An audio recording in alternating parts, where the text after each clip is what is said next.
الحمد لله وكفى والصلاة والسلام على عباده الذين اصطفى خصوصا على أفضلهم وخاتم النبيين محمد الأمين وعلى آله وصحبه أجمعين. أما بعد فقد قال الله تبارك وتعالى كما ورد في سورة الحديد: أعوذ بالله من الشيطان الرجيم بسم الله الرحمن الرحيم وَلَقَدْ أَرْسَلْنَا نُوحًا وَإِبْرَاهِيمَ وَجَعَلْنَا فِي ذُرِّيَّتِهِمَا النُّبُوَّةَ وَالْكِتَابَ فَمِنْهُمْ مُهْتَدٍ وَكَثِيرٌ مِّنْهُمْ فَاسِقُونَ ثُمَّ قَفَّيْنَا عَلَى آثَارِهِمْ بِرُسُلِنَا وَقَفَّيْنَا بِعِيسَى ابْنِ مَرْيَمَ وَآتَيْنَاهُ الْإِنْجِيلَ وَجَعَلْنَا فِي قُلُوبِ الَّذِينَ اتَّبَعُوهُ رَأْفَةً وَرَحْمَةً وَرَهْبَانِيَّةً ابْتَدَعُوهَا مَا كَتَبْنَاهَا عَلَيْهِمْ إِلَّا ابْتِغَاءَ رِضْوَانِ اللَّهِ فَمَا رَعَوْهَا حَقَّ رِعَايَتِهَا فَآتَيْنَا الَّذِينَ آمَنُوا مِنْهُمْ أَجْرَهُمْ وَكَثِيرٌ مِّنْهُمْ فَاسِقُونَ. يَا أَيُّهَا الَّذِينَ آمَنُوا اتَّقُوا اللَّهَ وَآمِنُوا بِرَسُولِهِ يُؤْتِكُمْ كِفْلَيْنِ مِنْ رَحْمَتِهِ وَيَجْعَلْ لَكُمْ نُورًا تَمْشُونَ بِهِ وَيَغْفِرْ لَكُمْ وَاللَّهُ غَفُورٌ رَحِيمٌ. لِئَلَّا يَعْلَمَ أَهْلُ الْكِتَابِ أَلَّا يَقْدِرُونَ عَلَى شَيْءٍ مِّنْ فَضْلِ اللَّهِ وَأَنَّ الْفَضْلَ بِيَدِ اللَّهِ يُؤْتِيهِ مَن يَشَاءُ وَاللَّهُ ذُو الْفَضْلِ الْعَظِيمِ. صدق اللہ العظیم. رب اشرح لی صدری ویسر لی امری واحلل عقدۃ من لسانی یفقہوا قولی. اللہم ربنا الہمنا رشدنا واعذنا من شرور انفسنا. اللہم ارنا الحق حقا وارزقنا اتباعہ وارنا الباطل باطلا وارزقنا اجتنابہ. اللہم اجبر قلوبنا بالایمان واشرح صدورنا للاسلام ووفقنا لما تحب وترضى. اللہم طہر قلوبنا من النفاق وأعلنا من الرياء وألسنتنا من الكذب وأعيننا من الخيانة فإنك تعلم خائنة الأعين وما تخفي الصدور. آمین یا رب العالمین. Dear brothers and sisters in Islam, Assalamu alaikum wa rahmatullahi wa barakatuh. By the blessings and grace of Allah subhanahu wa ta'ala, we have in our own humble way completed the study of 3 sections of Surah Al-Hadeed. Only the last section, that is the 4th, now remains. And this is the smallest section. But as you have the saying in English language, last but not the least, although it's the last, but it is very important in its own place, in its own right. But before I proceed with the study of this last section of Surah Al-Hadeed, I will again like to have a bird's eye view over the whole of the surah, so that the line of argument that is coming, proceeding from the very beginning, that comes to your minds again.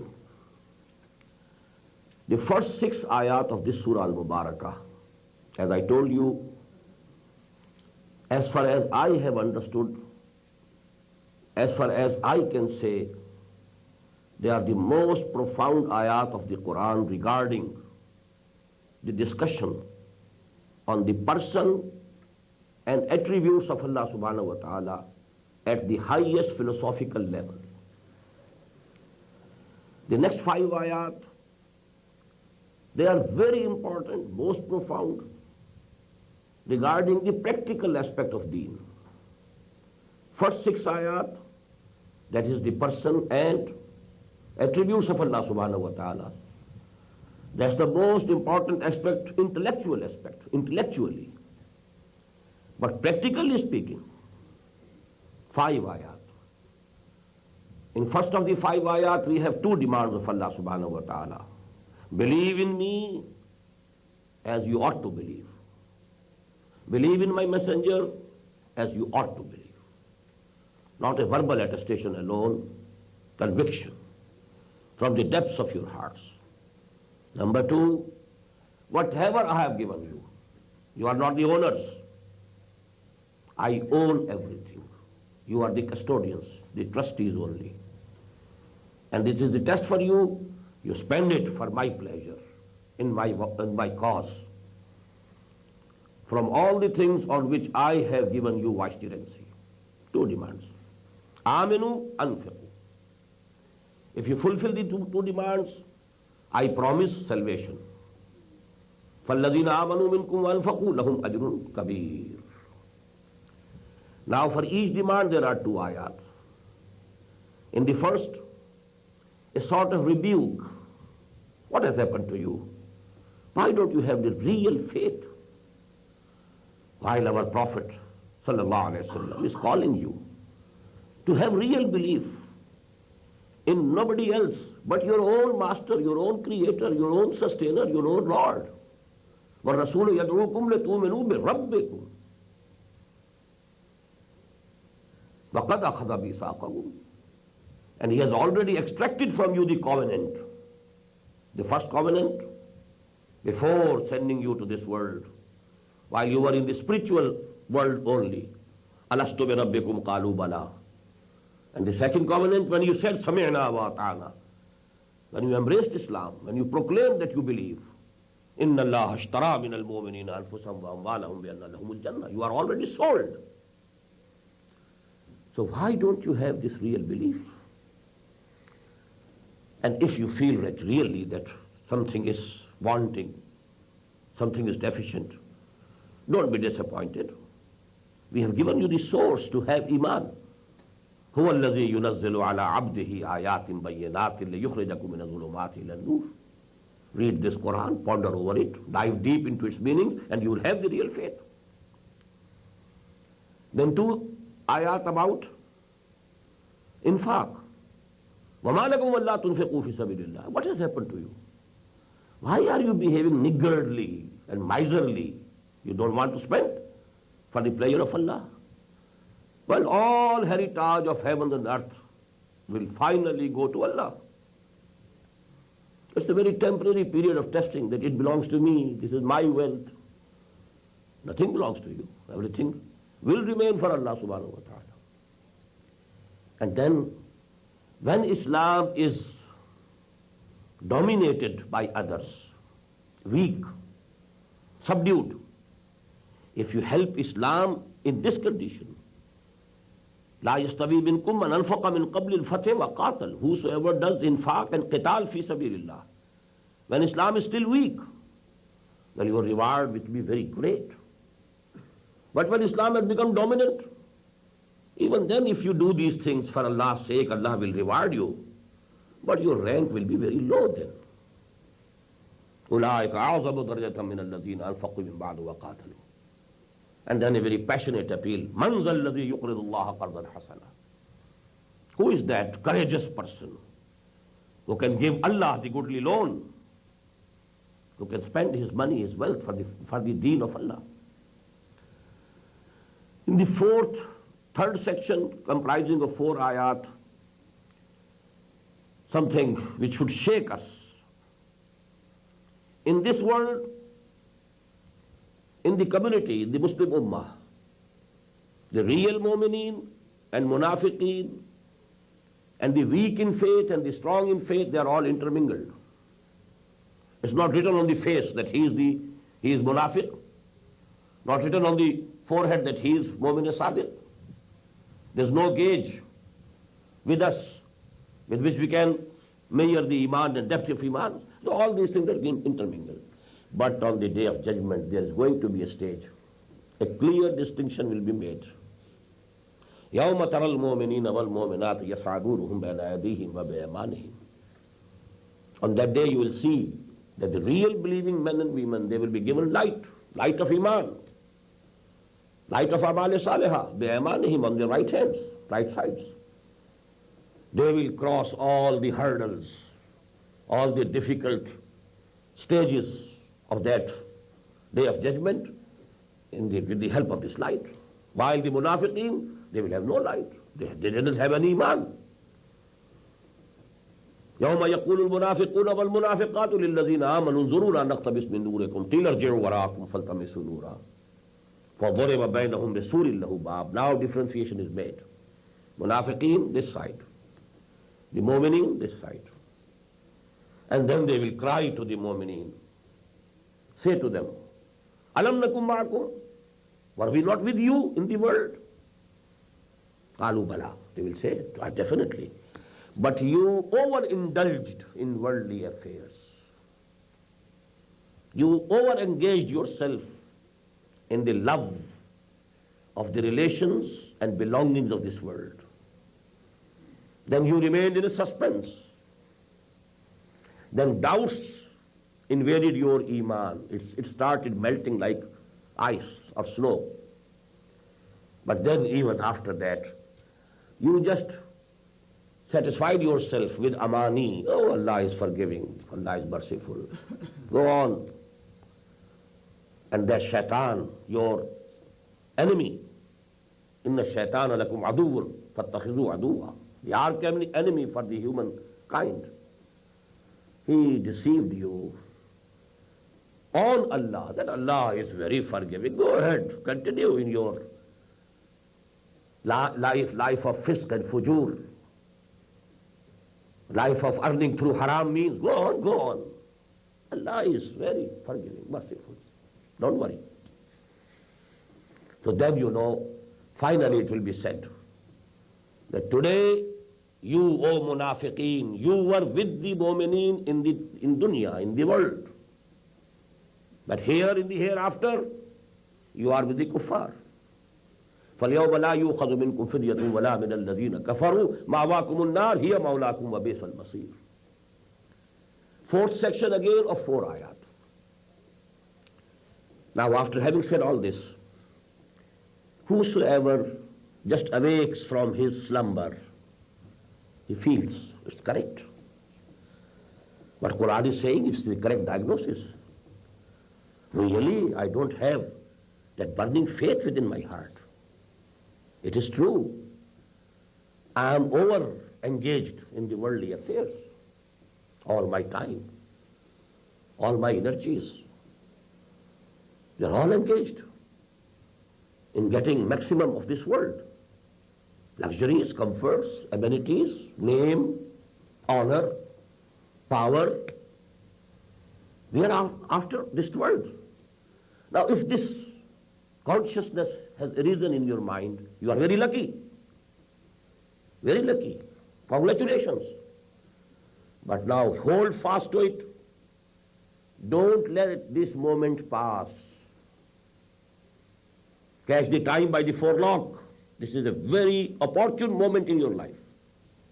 Now let not shaitan say to you, oh, okay, I shall see to it after 10 years, after 5 years. Let me finish this work and let me finish this work. Let me have all my daughters married first. I have to do it. Then I'll see, and I'll be whole time devoted to the deen of Allah. I have just to pay this mortgage of my house, this palatial house, because I have to do it, you know. I can't live without it. So when this mortgage is finished, then I'll become a Muslim. I'll become a mu'min. Then I'll devote fully. This is the biggest deception of shaitan.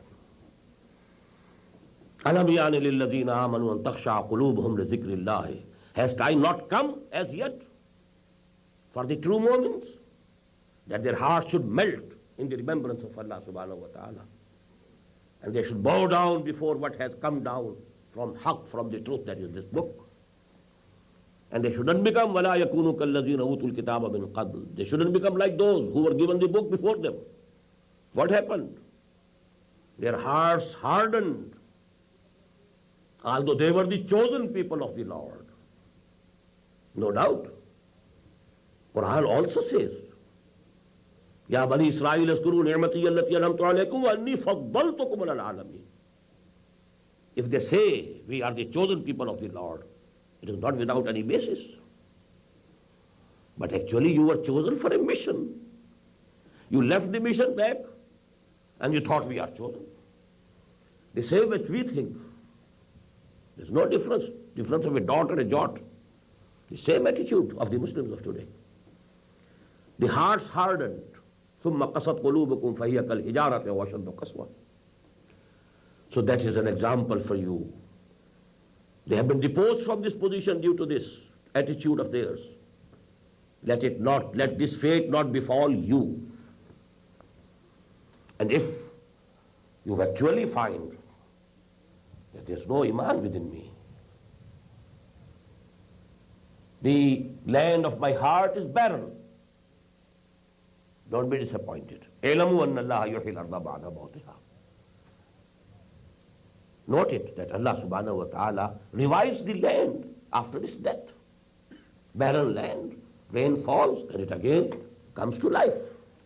So He will give you a new life of iman. He can, if you want, if you really choose, if you make a firm determination, if your choice is correct and sincere.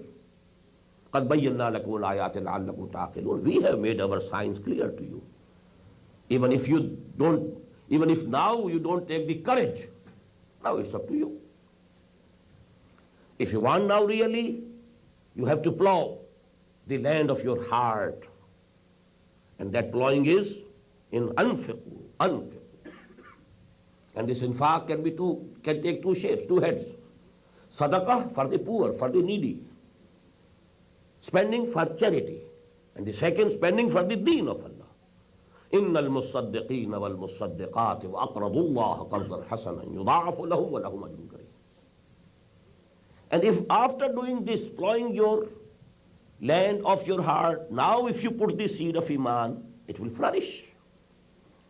The harvest of iman, the tree of iman. كَمَثَلٍ طَيِّبَةٍ كَشَجَرَةٍ طَيِّبَةٍ أَصْلُهَا ثَابِتٌ وَفَرْعُهَا فِي السَّمَاءِ. It would be like that shajara tayyibah in your heart.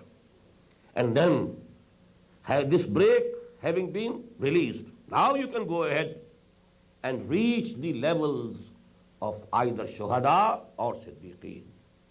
Open. These ranks are open for you. And you will have the light that will appear on the day of judgment. As for those who reject our ayat, who belie them, well, they are the people of the fire. The fifth section, you are very fond of this worldly life. What is it? اعلموا أنما الحياة الدنيا لعب ولهو وزينة وتفاخر بينكم وتكاثر في الأموال والأولاد. 5 periods, one after the other. In early childhood, life means only play, innocent play. When you come to the teenager stage, now there is some sensual gratification type of element added to it. Lahwun. And zina. You want to adorn, to look good. Your dress should be according to the fashion. Your haircut should be according to the fashion. Then when you pass this stage, then you are not very much careful about these things. Now, tafakhur, boasting over something, either over your race. We are Germans, the superior race. We are such and such people. Boasting over race, boasting over your wealth, anything. Boasting over your health, bodily health. So that is the most prominent part in that, most prominent thing in that part of life. But when the decline starts, now only one thing, and that is takasurun fil amwali wal awlad, getting more and more of money, amassing more and more of wealth, having more and more of children. And that was in the past days, not today. Today only the wealth. And this, you can complete this subject with the surah of the last part, Al-Hakumut Takasur Hatta Zurtumul Maqabir. This period continues till death. This takasur doesn't leave you. It will continue till death. But this life has to end. You can't stop old age coming to you. It has to come. You can't stop the death. It has to come to you. But in the hereafter, which is eternal, there are two things. Either وَفِي الْآخِرَةِ عَذَابٌ شَدِيدٌ وَمَغْفِرَةٌ مِنَ اللَّهِ وَرِضْوَانٌ. Either severe punishment and torment, or forgiveness from Allah subhanahu wa ta'ala and His pleasure. Now choice is yours. Make your choice. That is the freedom that Allah subhanahu wa ta'ala has granted you. وَمَا الْحَيَاةُ الدُّنْيَا إِلَّا مَتَاعُ الْغُرُورِ. If you choose this world, I can't help, quoting a line from Iqbal, किया है तूने मताए गुरूर का सौदा, वमल हयातु दुनिया इल्ला मताउल गुरूर. You have yourself chosen a deception, a mirage. It's your choice. You can't blame Allah that you will find nothing in the hereafter. If you have chosen this world, this life, if you have chosen the next, then this is the land to sow. Ad-dunya mazra'atul akhirah. You'll have to do good deeds here, to spend for the pleasure of Allah here, to exert and strive for the cause of Allah here, and you'll get the reward in the hereafter. Weeping will be in the hereafter, sowing, that is to be done here. So, hasten, run, fafirru ilallah, sabiqu ila maghfiratin min rabbikum wa jannatin arduha ka'ardis samai wal ard. Compete with each other. Run towards the maghfirah to get the forgiveness of Allah subhanahu wa ta'ala. And that Jannah, that paradise, whose vastness is just like the vastness of the heaven and the earth. It has been prepared, decorated. It is awaiting to welcome وَعِدَّتْ لِلَّذِينَ آمَنُوا بِاللَّهِ وَرُسُلِهِ, those who had real belief and faith in Allah and His messengers. As for the inflictions or pains or losses of this world, why do you care? مَا أَصَابَ مِن مُصِيبَةٍ إِلَّا مِن فِي أَنفُسِكُمْ فِي الْأَرْضِ وَلَا فِي أَنفُسِكُمْ إِلَّا فِي كِتَابٍ مِن قَبْلِ النَّبْرَةِ. Whatever comes to you, any pain, any loss, that has already been written by Allah subhanahu wa ta'ala in a book before He brings it forth. And it is very easy for Allah. ذَلِكَ عَلَى اللَّهِ يَسِيرٌ. But if you have this knowledge and if you have this faith, the result should be لَا تَعْصَوْا عَلَى مَا فَاتَكُمْ. Don't be grieved or over-grieved on whatever you lose. And don't be over-delighted. وَلَا تَفْرَحُوا بِمَا آتَاكُمْ, what Allah gives you. Both conditions are conditions of testing. Sometimes He gives you something to test, whether you are grateful or not. Sometimes He takes something from you to test whether you show patience or not. You become complaining, start complaining against Allah subhanahu wa ta'ala. الَّذِينَ يَبْخَلُونَ. Such people will always try to keep their wealth with them because that is the source of delight for them. Their bank balance.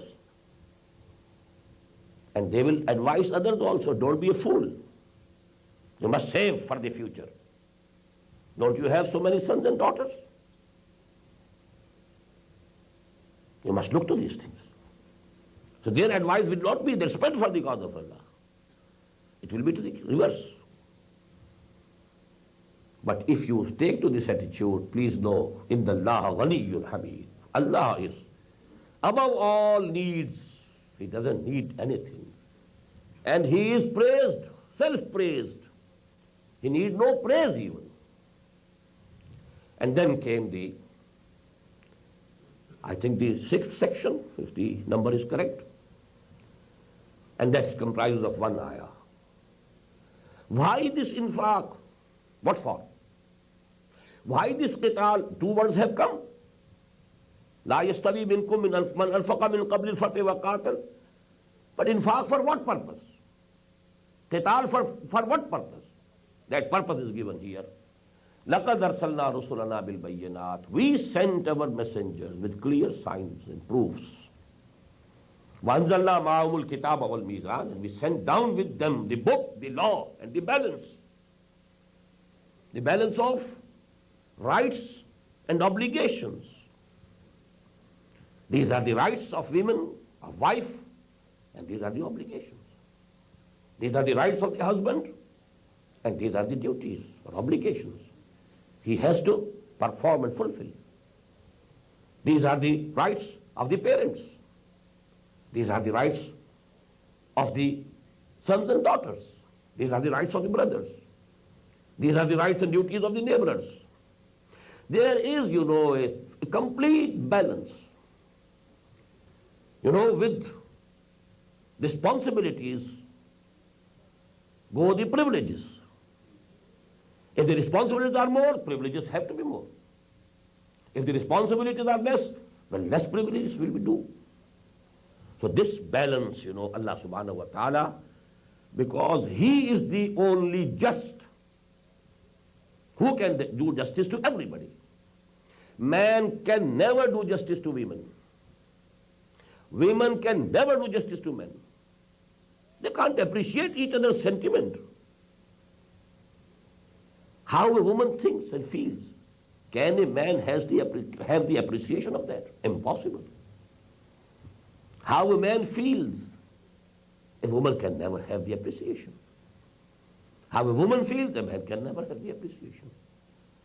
So if he will decide in his own favor. If she will decide in her own favor. If the rulers are left alone, they will have their rights, accumulation of rights and powers.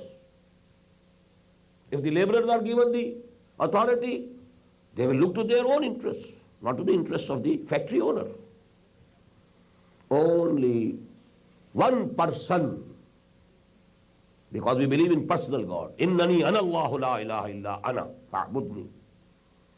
He is the infinite ego. The only person who can do justice to everyone is Allah. Al-Khalqu ayalullah. All this creation, all these creatures are like family to Allah subhanahu wa ta'ala. He loves all. He cares for all. Huwa Rabbul Alameen. So the just social order that Allah gives, I have said all these things, why? لِيَقُومَ النَّاسُ بِالْقِسْطِ. So that the people should abide by this justice, balance, fair play. That is the purpose of sending the messengers. That is the purpose of sending down the books. That is the purpose of sending the balance, the system. And now, because who are exploiting others, who are ruling others, who are depriving others, they will never like justice to be established. It means a threat to their interests, vested interests. The feudal landlord will try to continue this feudal system because he is having luxuries at the cost of the tiller, the laborer working in the field. He is enjoying. He lives in air-conditioned houses. But in the blood and sweat of the laborer, of the tiller of the land, that is actually producing wheat. But they are in luxuries, in their bungalows, air-conditioned bungalows. And the tiller sowed and then reaped in burning heat. So will the feudals ever allow you to change this system? Will the capitalists ever allow you to change the system? Will the monarchs ever allow you to put an end to the monarchy? Just simple. There has to be some strife. And Allah says, we have sent down iron also, with which you can make swords and spears and shields and so on. Although some other things, utensils of use can also be made out of this iron. But it is primarily we sent it down. Al-Hadeed fihi basun shadid. The strength of arms we have put in this iron. وَلَيَعْلَمَ اللَّهُ مَنْ يَنْصُرُهُ وَرُسُلَهُ بِالْغَيْبِ. And it is so that Allah subhanahu wa ta'ala wants to see who are His faithful servants and bondsmen, really believing in him and his messengers, who are ready to take this power of steel and iron in their hand and to fight against those who want to obstruct the way of Allah subhanahu wa ta'ala, to obstruct the establishment of the just social order given by Allah subhanahu wa ta'ala. And in the way they should help Allah and his messenger. وَلَيَعْلَمَ اللَّهُ مَنْ يَنْصُرُهُ وَرُسُلَهُ بِالْغَيْبِ. The last words of this ayah remain, unexplained. I realized later on, Inna Allah qawiyyun aziz. He is himself all powerful. He can do it in no time. But it is only to test you. If he does it, how will it be decided? What's your position? How sincere you were? What was the depth of your iman? How shall we differentiate between Abu Bakr and Abdullah ibn Ubay? Both will be equal. They might have been standing shoulder to shoulder behind the Prophet ﷺ in the first line, in the prayers in the mosque of the Prophet. So this differentiation is to be made. فَلَيَعْلَمَنَّ اللَّهُ الَّذِينَ صَدَقُوا وَلَيَعْلَمَنَّ الْكَاذِبِينَ. We have read it in Surah Al-Ankabut. وَلَيَعْلَمَنَّ اللَّهُ الَّذِينَ آمَنُوا وَلَيَعْلَمَنَّ الْمُنَافِقِينَ. We have to do it. Otherwise we are ourselves powerful enough. We can do it in no time. إِنَّمَا أَمْرُهُ إِذَا أَرَادَ شَيْءًا فَإِنَّمَا يَقُولُ لَهُ كُنْ فَيَكُونُ. We have to only say be, and it will become. Inna Allah qawiyyun aziz. He is qawi, he is aziz. His authority is unlimited, absolute. He is powerful to do anything he likes. فَعَالٌ لِمَا يُرِيدُ. But it is all for the purpose of testing you, measuring your depth of conviction and devotion. And that measurement will be by the amount that you have of your time, your energies, your wealth, your belongings, your sons, your daughters. If you have if you have dedicated all of them for the deen of Allah, then it shows you really meant business. If you say that I loved Allah, you are correct. Your behavior is a witness to it. Now we are coming to the fourth section of this surah. In a way it may be called an anticlimax. What do you mean by that? Not exact, the literary sense. One extreme, is that this world becomes the goal of a person. His priorities are, number one, this world, its luxuries, its wealth, its property, its honor, its name, its power. People work very hard. Just remember how hard Zulfikar Ali Bhutto worked to ascend to that seat of government in Pakistan. Very hard. Although he was born not only with a silver spoon, but a golden spoon in his mouth. But the hard work, I am a witness to it. I have been seeing all these things. Making 6 speeches a day, when his voice was absolutely hoarse. He had to exert to the utmost for his voice to come out. He gathered 300,000 people in remote corners of Punjab. He could do it. But what for? Power. Reins of power should be in the hand. That's the only cause. That was the only purpose. So actually, one is that in this dunya, this world, this life, and don't think only money, power, name. People should know me. Name and fame. Projection of personality. All things relating to this world and this life. If that is the end, that is the end, that is the goal, that is the real object, it's one extreme. But there has been another extreme also. And that is what we call Rahbaniyya. Leaving this world. It's absolutely sinful. Not marrying. How can I remember Allah when I am with my wife and my children? We are not going to this. In the monasteries, in the caves, tops of the mountains, worshipping and worshipping and worshipping and worshipping, doing hard spiritual exercises, whole life, abstaining from everything of this world, going hungry, days and weeks together. These things have been done. The history of Christian monasticism is a witness to it. India, Buddhists, tapasya, the rishis and munis, what they have been doing.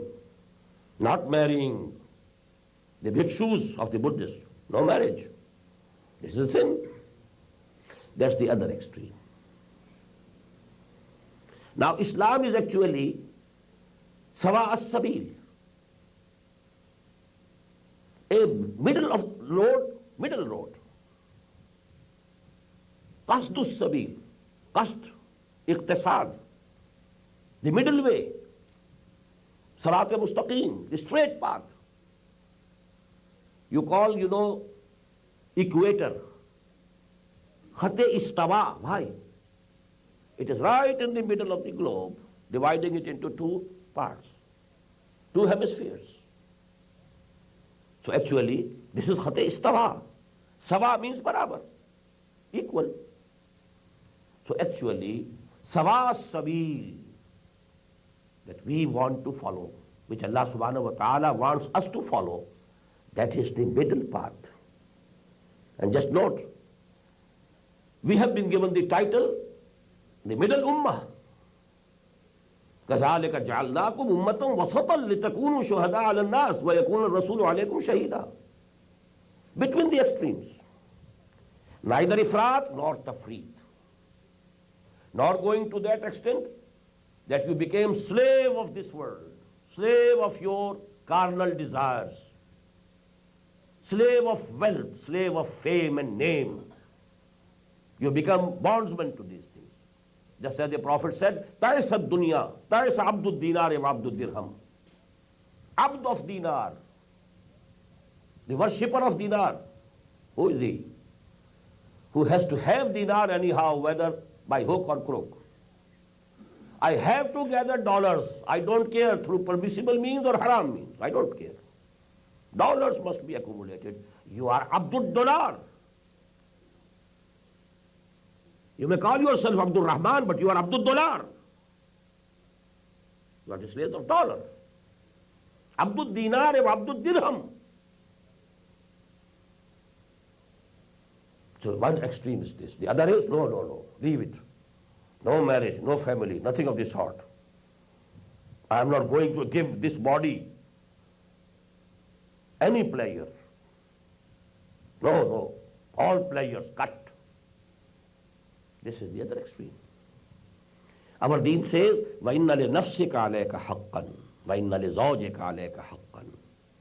Your own body has also right over you. You have to care for it. Keep it clean. Give it the necessary rest also. وَإِنَّ لِزَوْجِكَ عَلَيْكَ حَقًّا. Your wife has also right. Give her time. Give her company. Have regard for her sentiments. وَإِنَّ لِزَوْجِكَ عَلَيْكَ حَقًّا. Your visitors have right over you. But it so happens sometimes that this, emotional attitude, it takes a man to extreme. And in the history of the prophets, this case was the most prominent among the followers of Hazrat Masih alayhi salatu wasalam.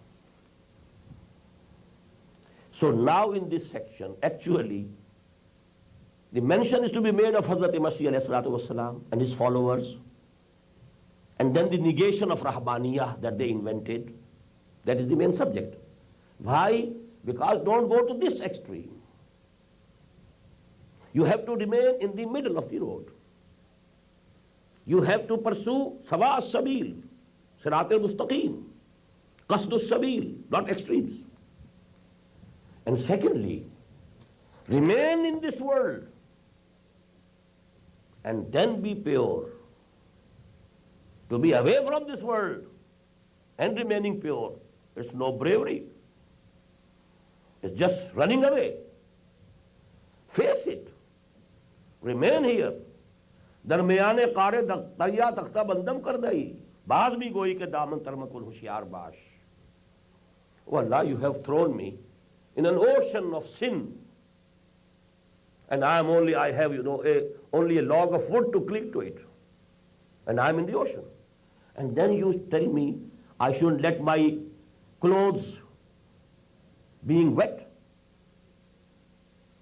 दरमियाने कारे दरिया तख्ता बंदम कर दई बाजमी गोई के दामन तरमकुल होशियार बाश. Remain here and then remain pure.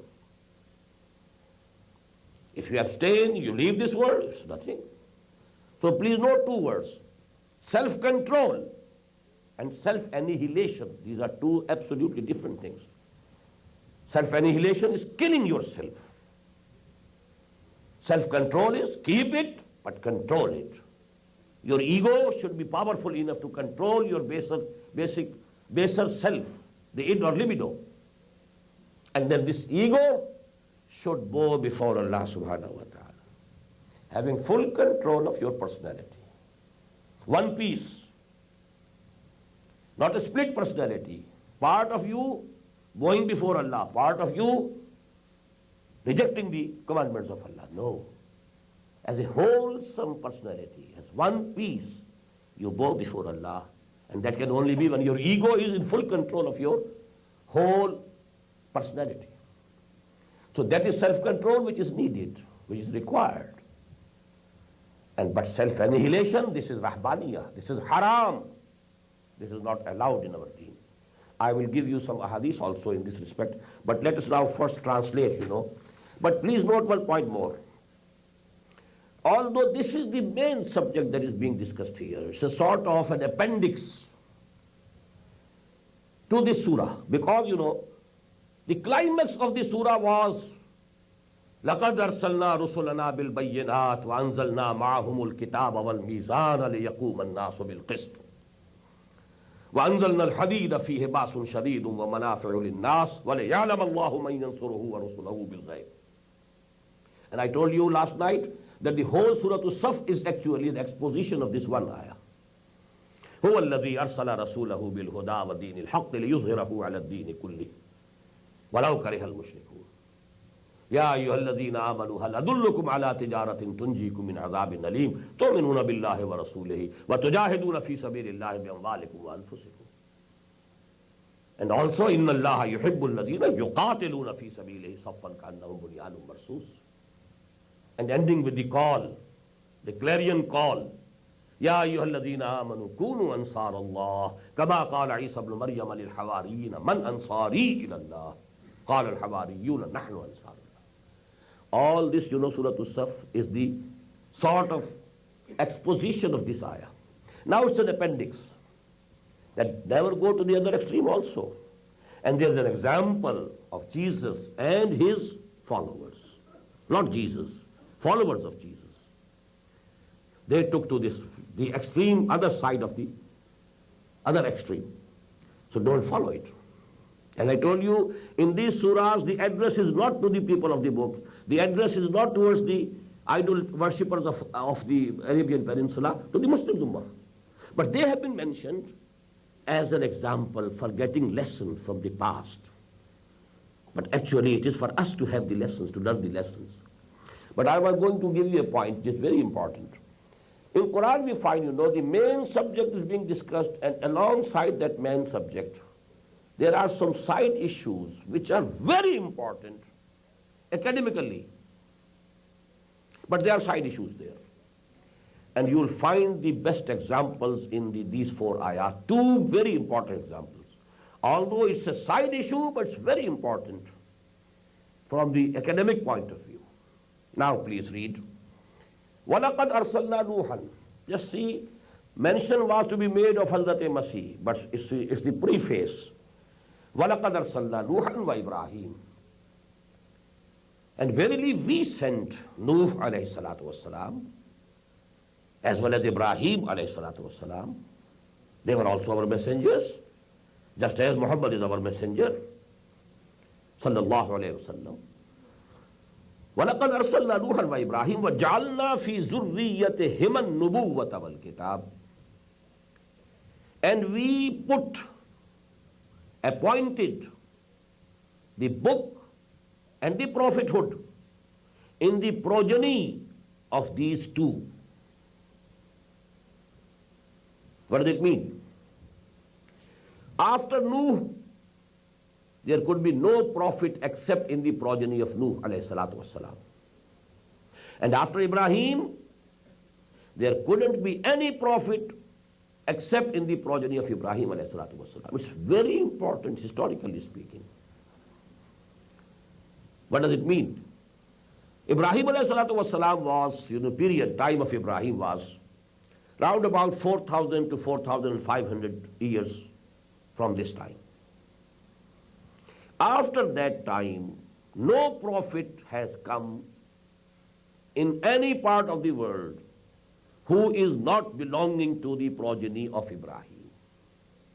One line was Ishaq, Yaqub, then Bani Israel, a long list of the whom you call the prophets of the Old Testament, ending with Jesus alayhi salatu wasalam, Masih. The other was Madian or Midian, third wife of Hazrat Ibrahim, Qatura. From her there was another line, and Shu'aib alayhi salam was sent in that line.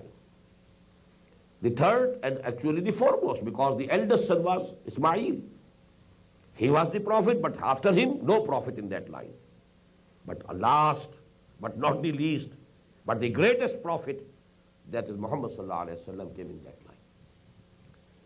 So this is absolutely sure. If there is any possibility of any prophet in any other part of the world, then he must be from the progeny of Ibrahim. Maybe some branch of the progeny of Ibrahim might have migrated to that period, to that area.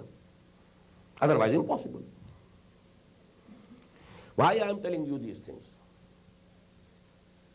There are certain evidences that in India also prophets were sent.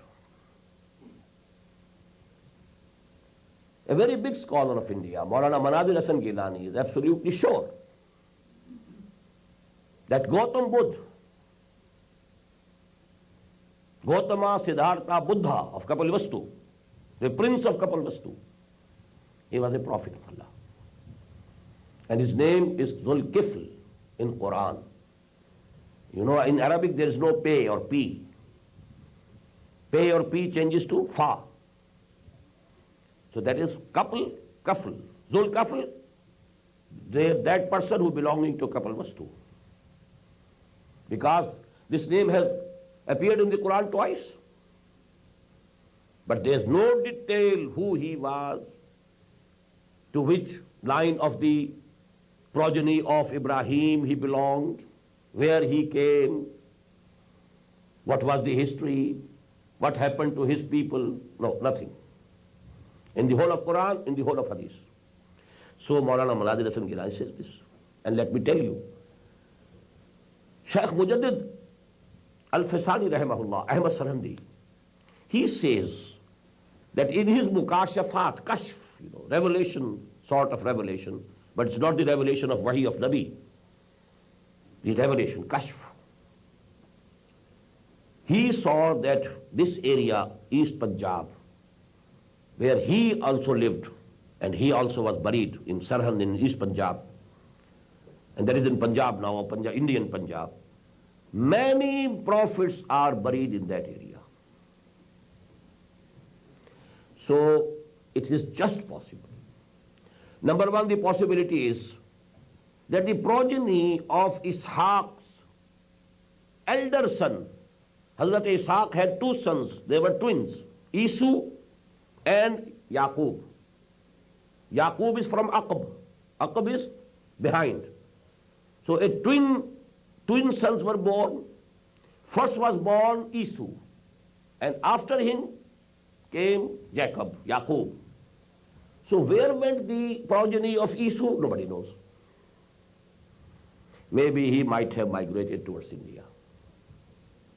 Second possibility, 12 tribes of the Jews which came out of Egypt in 1400 years BC. About some of the tribes, nothing is known where they went. You call them the lost tribes of the house of Israel. Maybe they came to India. And that is the time when the Aryans came to India, 3,000 years before this time. And that is exactly the time of the exodus of Bani Israel from Egypt. So maybe some of the tribes, they went towards India. And because they have this Brahma, this word Brahma, Brahman, it's very close to Ibrahim. Just as the Christians have made Hazrat Masih a deity, given him the divinity. In the same way, maybe that those people, they raised Ibrahim alayhi salatu wasalam to divinity. Brahma, Ibrahim. And you have all the characteristics there, In Egypt, people used to worship cow and calf. Same is the case in India. Yellow color, safra, that is sacred here, sacred over there. What did Hazrat Musa do with the calf of Samri? Burnt it, and then its ashes were thrown in the river, in the ocean, in the sea. What do they do with their dead? Burn it, and the ashes are thrown in the rivers or the ocean. So there are just possibilities that some of the tribes from the progeny of Hazrat Ibrahim, and let me tell you here, there's a person who had just recently died, Shams Naveed Usmani, a very big scholar in India. He died at Rampur. He has written recently a very important book, Ab Bhi Na Jage To. The title is very strange, but the book is very important. He has proved, and actually not he, but a French scholar who remained in India for 40 years, and then he wrote a book, The Hindu Manners and Customs and Ceremonies. The author is A.J.A. Dubois, A.J.A.D.U.B.O.I.S., a French scholar. He wrote the book, and he came to the conclusions that Manu of India is Mahanuvu, Hazrat Nuh alayhi salatu wassalam. They believe in Nuh, and in their scriptures there are the glad tidings about the advent of Muhammad sallallahu alayhi wasallam. Just as they were in Injil and in Torah, they are present up till date. But the name is Ahmad, that has changed into Amit. Amitabh. Amitabh is the light of Ahmad, Noor of Muhammad sallallahu alayhi wasallam. This is the word that they use, Amitabh. Ahmad, and Ab is the shine. So this book is a must for everybody who belongs to the Indian subcontinent. So as to know, one opinion of a scholar about the background, but one thing we know for certain, Allah subhanahu wa ta'ala has been sending prophets to all the nations. وَإِن مِّن قَرْيَةٍ إِلَّا خَلَا فِيهَا نَذِيرٌ. There has been no town in which we have not sent any warner. وَلِكُلِّ قَوْمٍ هَادٍ. To every nation we had sent people for guidance. So it's just possible, but it's very important. وَلَقَدْ أَرْسَلْنَا نُوحًا وَإِبْرَاهِيمَ وَجَعَلْنَا فِي ذُرِّيَّتِهِمَا النُّبُوَّةَ وَالْكِتَابَ فَمِنْهُمْ مُهْتَدٍ وَكَثِيرٌ مِّنْهُمْ فَاسِقُونَ. Some of those, the progeny of Ibrahim, they are on the right path. They are the rightly guided people. But, majority of them are the transgressors. Now they have shown their backs to the covenants that they made with Allah subhanahu wa ta'ala. ثُمَّ قَفَّيْنَا عَلَىٰ أَثَارِهِمْ بِرُسُلِنَا. Then we made our messengers follow them after Ibrahim, Ishaq, Yaqub, Joseph, so on, Moses, so on. ثُمَّ قَفَّيْنَا عَلَىٰ أَثَارِهِمْ, in their footsteps. We made, a chain of messengers we sent. وَقَفَّيْنَا بِعِيسَى ابْنِ مَرْيَمَ. And in the end we sent, we made Isa, son of Mary, follow these. It was a chain, as I told you. I've told you time and again that the chain of the prophets in the former Muslim Ummah never broke for 1400 years. And the hadith is there in the Sahih of Imam Bukhari, rahimahullah. Kanat Banu Israel tasusuhumul anbiya. The community affairs of Bani Israel were in the hands of the prophets. Kullama halaka nabiyyun khalafahu nabiyyun. Whenever a nabi died, a prophet died, another prophet took his place. Dawood was nabi, Dawood was king, Dawood was caliph. Ya Dawood inna ja'alnaka khalifatan fil ard, alayhi salatu wassalam. His son Sulaiman alayhi salatu wassalam was the nabi, the caliph, the king. So kullama halaka nabiyyun khalafahu nabiyyun. But then we sent Isa, son of Maryam, وَآتَيْنَاهُ الْإِنْجِيلِ, and we gave him Injil. Injil actually means, in Hebrew language, good tidings. Bashara. They call it now gospel. Injil is Bashara. Because actually, as we have seen in Surah As-Saf, the main purpose of the advent of Hazrat Masih was to give the bashara and glad tidings of the advent of Muhammad sallallahu alaihi wasallam. And if you want to see it for sure, you just read the gospel according to Saint Barnabas. Evangelium Barnabe. Go and read it and you'll find on every page mention of Muhammad sallallahu alaihi wasallam. So now, in the next session, inshallah, we shall continue this subject. We have reached till the person of Hazrat Masih alayhi salatu wasalam, and that Injil was given to him from Allah subhanahu wa ta'ala. Barakallahu li wa lakum fil Qur'an al-azim wa nafa'ani wa iyyakum bil ayati wa dhikril hakim.